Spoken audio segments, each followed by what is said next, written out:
Hey guys, Matt, IronTrap Garage, and today, and a bunch of our future videos, are going to be the monumental task of us getting our parts stash moved to the new building that is on site with the main garage. So you guys saw in the last video, we've been very quiet about it, but we got the main structure up, and while we were waiting for doors to get put on, gutters, we're waiting our turn for the concrete guys to come, we have to start kind of figuring out how we're going to tackle moving all this stuff. And we are going to have the great purge of summer of 2024 because we can't take everything with. Literally, the building that we built is already too small. It is a major problem. We are very far advanced in our collecting and hoarding problem. And the building that we built is basically as big as I could go on my property, and it's already too small. We know already that we can't fit everything in there and then actually have room to move around. So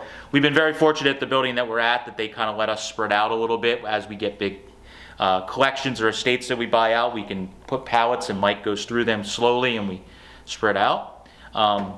But in the new place, it's not going to be quite as easy to do that. So we'll walk you around and go through. So today, what we're going to be working on in this video is going through and making the decision of what stays, what goes, what we're going to do with the new building. Mike can talk a little bit about, he's been planning all that. And yeah, so over the past, we've known we were going to do this for the past couple years. Yes. The building that we're in has sold, is going to be apartment buildings, so we kind of had anticipated that. So Mike's been working on getting stuff organized so that when we do move, it's less chaotic. Less chaotic. So obviously Mike's been, steering wheels, fenders of a certain type, running boards. So when we take the stuff down, it can go right on the shelf for new.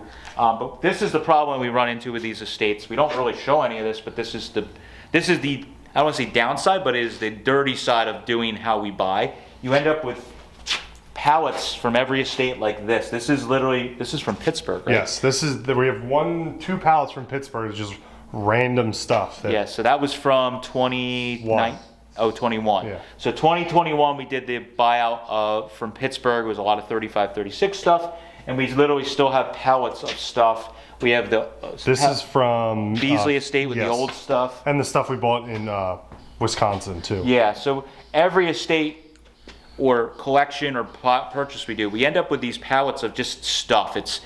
It's too good to throw away, but it may have value, or we can't identify it, or we haven't had time. And Mike just kind of puts it here. So we're gonna have to go through this stuff. So last June the building was under contract and the sale fell through.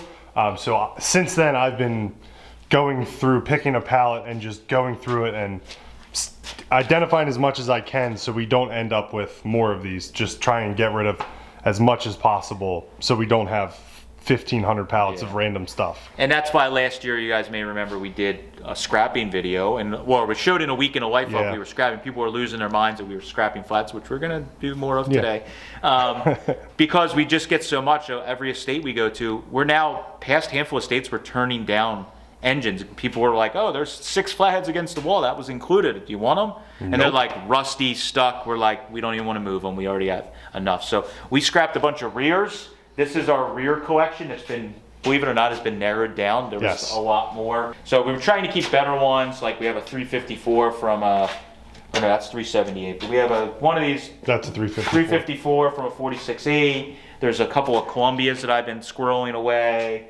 And then we have 2 other rears there, but we're gonna have to go through. And there's like chunks of frame and stuff back there that cross members that we kept. We've tried to sell them, and we get so much of that stuff. We're probably just gonna have to scrap it because we're gonna throw away these 2, and we're gonna get 10 more in 6 months, or So we're just gonna have to get rid of a bunch. So that's some of that. The other problem, like we're getting into, is Mike has narrowed down the backing plate drum situation. We had a huge mess last year, and he went through and did a bunch of that, but we still have these are all mechanical, which never ever sell. They rarely sell. If you have a full set from like a 32 or 33.4, that's the only time they sell is when they're nice. Yeah, when they're nice and together. We don't just have a left front 32 brake. Like, it's kind of hard to, and some of it's Model A. So we're probably going to have to get rid of some of that stuff because it's just, there's so much of it, it doesn't really sell.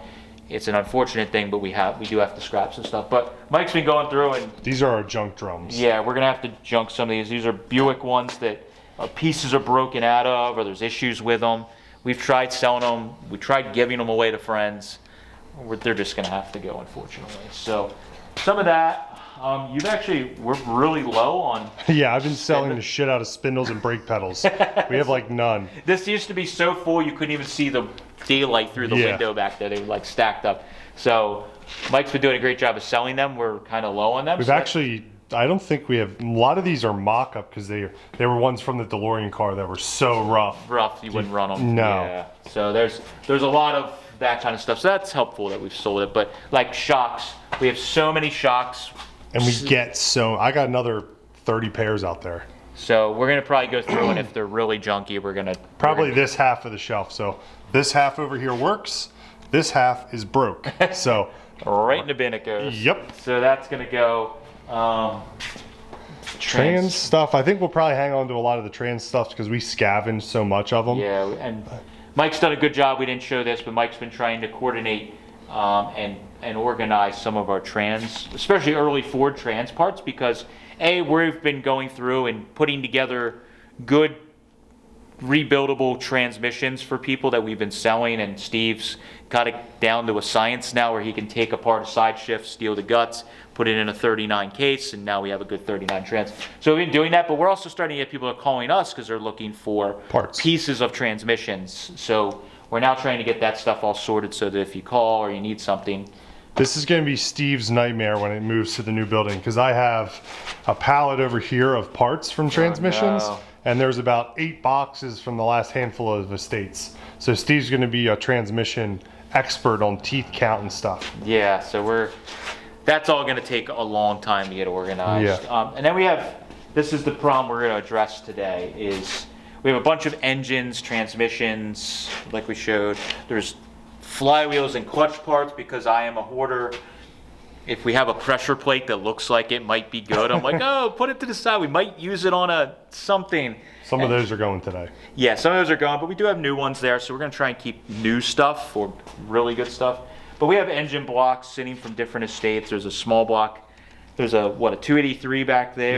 Yep. That's pretty good. And 2 olds. 2 olds engines that we're going to hold on to for sure. But we have like this madness. We got generators and starters, and again, I'm always like, we might need that random junky generator for something. And like I see one back there that's literally got a broken pulley, and it's got the ears. The ears are cut off of it. Like, why do we save it? I don't know. So we got to go through and scrap a lot of this stuff because it's just like Matt said, every estate we get 15 new starters, 15 new generators. Every guy that we go and buy stuff from a collection has a pile like this or bigger. Yep. That they always offer us, and we just don't always take them. So a lot of stuff's gonna stay. But we got, again, here, iron heads that we saved to maybe use for run stand. But we have kind of good run stand ones at the shop now that we don't need 3 sets of iron heads. We scrap them all the time. Some of that's going to have to go.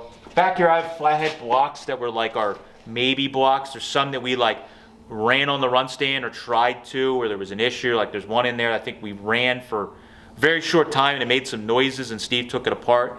And it appears that somebody mismatched caps and it needed to be line bored because it was wearing out bearings in like 30 seconds of running, which is not good. So some of those, at this point, the process to get it Magnaflux, pressure checked, line bored, and then put it together, it's too much money and too much time. We're going to have to just scrap some engines. There's hundreds and thousands of flatheads still lying out there in the wild. So. And that block in the very back corner is from the 39 Merc, which is forever stuck. Yeah, the 39 Merc engine is very, very stuck. It fought me. The oil pump, I think the last thing was seized in the block and broke off. And we still don't know. We think we don't think it had an overheating problem.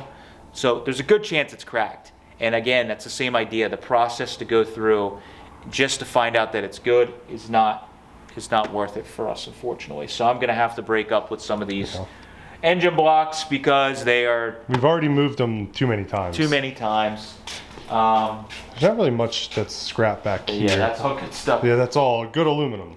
So we've also last summer, scrapped a crap ton of leaf springs, and this is the same idea. Every estate we go to, every car guy, early Ford guy, you put the extra leaf springs in case you might need one, or one breaks or something. And this is what we left, like kept, and it's 99% is just going to go this time because we don't want to have to move it. When we were in Minnesota, we turned down barrels of leaf springs and stuff like this. Mike's done a good job of organizing tie rods and radius rods and all that stuff. So that stuff's pretty good. That'll be easy to move. We can just put these on pallets or carts and wheel them right into a box truck and then move them. Yeah, we might scrap some of this stuff up here is random. Like those 32 rear wishbones. Ooh, those are. I think those might be off the door. They are. They're terrible. Like, why did I keep these? For mock-up. I took these off the DeLorean car, and I was like, no, but they're from the DeLorean car. The 32 Roadster. They might be. They're like literally like paper thin. Dude, look at the seam. They're terrible. So for whatever reason, a lot of times I make bad decisions, and Mike just is like, okay. Yeah. He in his head, he's like, this is junk. We have conversations all the time where Matt goes, "Why do we have this?" I'm like, "Because you told me to keep it." Yeah. And he's like, sorry." Yeah. So I know my faults. So a lot of this is better stuff that's over here. So we're just gonna have to organize and move. And this is stuff that's, we don't mind moving this stuff because it's... Yeah, if we had all shelves of this stuff, I'd be super happy. It'd be great. Flywheels we have some like we talked about. We have some like heads here that are like left over from the Minnesota estate that we're still selling, but they're like ones like this they're like half repaired. They're kind of wall hangers. So we're gonna hold on to them, obviously. I think when we have everything organized a little better, it'll be easier to display the stuff and get it sold. Bell housings, I don't know. I guess they're all... Yeah, I need to pull them all down, and we have a stack of starter plates. I got to make sets to sell. Yep. But a lot of this stuff's all decent stuff that's not, we don't need to worry about scrapping. But this is more random pallets of stuff. And then we'll show you the mess out front. This is the stuff that Mike's sort of gone, most of it's gone through except for all these pallets. The random pallets, randomness. And then I have a stash back here that still, I built the upstairs and I was like, oh, there's so much room. We'll move all my stuff from the warehouse. That's my keeper parts. Yeah, I got like this section. And these are all engines under here, by the way. Engines, and there's deck lids and parts and all kinds of stuff that was the same idea. It's like good stuff that I'll use for a car someday. And there's an entire 34 minus a body. Yeah, like from the 34 estate that we did, I kept a bunch of good black body panels up there. So there's basically everything except for a body. So if I find a Roadster or a 5-window, a 3, whatever it is, 33.4, we could cobble together a body and have a fun little car because I full fender car because I kept all that. So that's the problem. You keep it and we put it away, forget about it, and then when we were putting the upstairs together, I'm already out of room. I got crap laying all over. So we're gonna have some pallet racking at the new building that will be my overflow keeper stuff. So all of this is the overflow. And everything from this column that way we bought since Hershey. Yeah. So this is all, and there's stuff over there. This is all the stuff that Mike, every day after he ships packages, he goes through, and you guys, if you follow our Instagram or our website or our eBay, almost daily he's listing new items for sale because he goes through and there's like almost an unlimited supply. So he goes through, pulls 20 items, takes photos, or if somebody's asking for something. So we've kind of decided what you're gonna wrap up some of the Minnesota stuff. Yeah, so the way we're gonna do it is like a lot of the Minnesota stuff I need to go through, so we're just gonna palletize it, wrap it, and we'll move that to the building last because that stuff we still need to go through and sort. So the stuff behind us in the room will go on first because it's already organized, and it will have if one's listed, there's a second one we can just pull right off. So this stuff will be the last stuff for us to move. But this is just, this is the overflow. We're not complaining, it's just this is the task that we knew we were going to get to one day and we're dreading already. Especially since it's just me, sometimes I get overwhelmed and you walk around in circles and pick off of random pallets. So if anybody's local and is looking for some part-time help, we'll be looking for some laborers to move old junk around. We'll be looking for that. So we're gonna get busy. We gotta move some just obviously junk stuff we talked about in the back room. We got our old scrap trailer that's already half full with stuff from the shop. And we're gonna fill that up and take some stuff, and hopefully we'll get together some pizza money or burrito money. Yeah. And we'll clean out a little bit of space, and this is one of many days of just cleaning up and organizing. So we're gonna get, Mike and I are gonna get busy. Steve's wiring, he's in wiring hell. Yeah, we figured we'll let him to that, and Mike and I'll do some labor today.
All right, so we scrapped a bunch of stuff. We did few truckloads, and we actually got a bunch of money for starters and generators, probably almost more than we would have sold them for if we would have tried to sell all them. So it's an unfortunate thing, but we kept a handful for inventory and also for ourselves. And got rid of some radiators that were junky, got a lot of money for them too, which is pretty sweet. And Mike and I started going through these pallets of stuff, and we're gonna start organizing everything, because this is a problem when we get an influx of stuff. It is a lot of times mixed up because going on the truck, coming off the truck, coming upstairs in here. So we went through and just like labeled everything. So now this pallet is only Ford parts. So we move it into the new building.